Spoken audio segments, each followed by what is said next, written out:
This is an unrehearsed program. The views expressed are those of the guests and not necessarily those of the producer.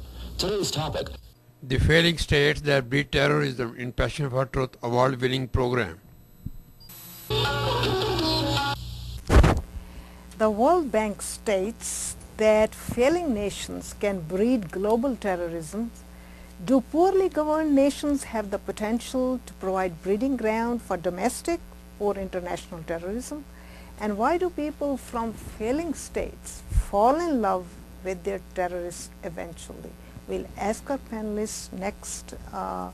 Fred Peterson, Senior Fellow for Counterterrorism and Defense, U.S. Freedom Foundation; Sardar Ganga Singh Tillon, a researcher and negotiator on critical issues affecting India and Pakistan; Holly Jalani, political analyst, also chair of the Asian Task Force of the United Nations Association National Capital Area. As American citizens, she has traveled in various third world countries. Dr. Joseph Annunziata, with expertise on international affairs. As a former professor, Dr. Annunziata was an advisor to the Assistant Secretary for Defense on International Issues. He was also a senior staff member at the White House. Tim Ferriss, a news commentator and a legal analyst. Starting, we welcome you all. What's your definition of a failing state, Tim? That's a good question. What's a failing state? Clearly one that can't sustain itself. A state that cannot keep order. The people are being tyrannized. Nobody seems to want to be a part of this. And essentially, the thing's falling apart. Joe, do poorly governed nations have the potential to provide breeding ground for just domestic or international terrorism? No, I don't agree. First of all, I don't like the word terrorist. That's such a loose word that, can mean anybody who is agitating for change. You want the government to provide more education, more health opportunities, more jobs, eliminating poverty, eliminating AIDS, more respect for women. There are all kinds of things that the United Nations is now promoting all over the world. And the idea is not to eliminate terrorism. The idea is to bring the opportunities and benefits of the good life to many people. Most of these poor people I do not find to be violent in these countries, and I visited a few. I find that one has to really feel sorry for them, compassion, and we need to help them and not accuse them of being breeders of terrorism.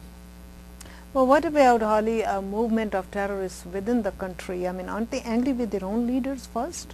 I think that is the main problem.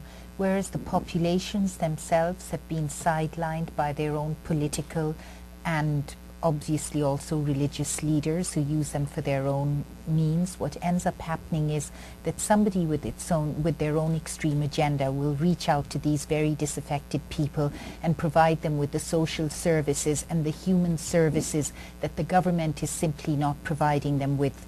Take a look at Hamas, for example. Hamas cleans the streets, provides the people with food and education, rotten extreme education, but it's an education all the same, with the result that the populations willy-nilly turn to the only alternative they're being offered on the ground, and that happens to be some extremist group with its own political and or religious agenda. So that, which one provides a greater risk for terrorism? Poverty or injustice? I think they both play a vital role into it. But terrorism needs an correct interpretation. We sometimes mix the people who are struggling for their rights and the people who are not struggling for their rights but wants to force their will, whether they're right or wrong. That need to be clarified, and then we can determine who is a terrorist and who is genuinely struggling for his rights. The problem today we face is that the governments have the power through media or through other government agencies to force their point of view and to force the people who are struggling for their just right to keep their mouth shut. In my opinion, the people, even if they are poor, they have every right to struggle for their rights and to struggle to earn their livelihood through appropriate means. What's your read, Fred?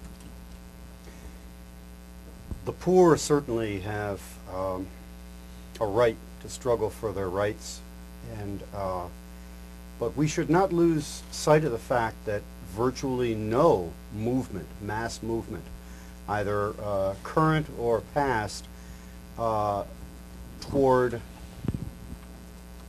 justice or toward elimination of poverty has come from the people. They've come, interestingly, from the middle or the upper classes. That is where the impulse toward change originates, not with the people. The people provide, interestingly enough, the fodder for those wars and justification for those struggles, but the people are not the origin of movements. I think that's very interesting to note. I think the origin is in ideologies, in envy, and in seeking power, and using just ends for acquisition of that power. Okay, how do we... Just one quick addition to what was being said.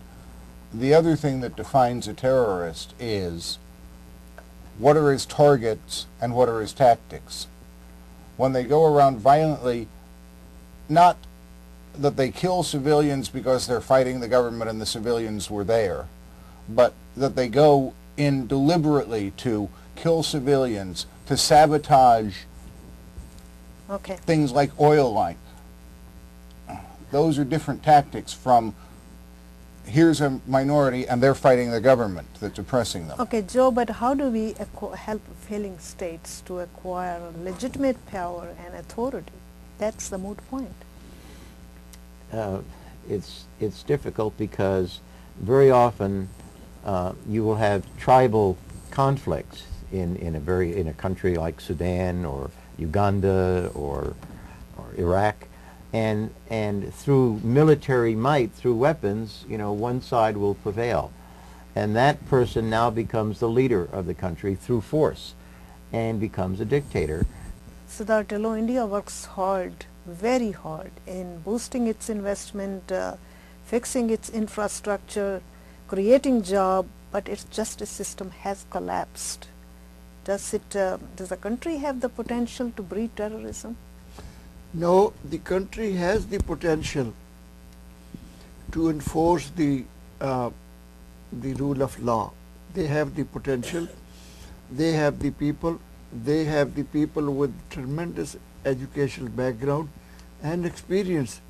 The question remains is whether the leadership has the backbone to pursue it and to allow the judiciary. We have the governments in the past coming in India who use the judiciary as a weapon to stay in power. They changed the whole constitution, they changed the whole system, and they brought in the changes into the judiciary that a judge of one high court, he is there for life. He could be transferred to another state, a punishment to him, so that he could not have the guts to enforce the law of the land. So he would be honoring the wishes of the ruler of that time. So what's your take, Tim, on what Siddhartha says? I think there's a lot of terrorism being practiced. You've got 52,000 and some odd 6, according to the Movement Against State Repression, who are being held without charge, without trial, without access to legal counsel.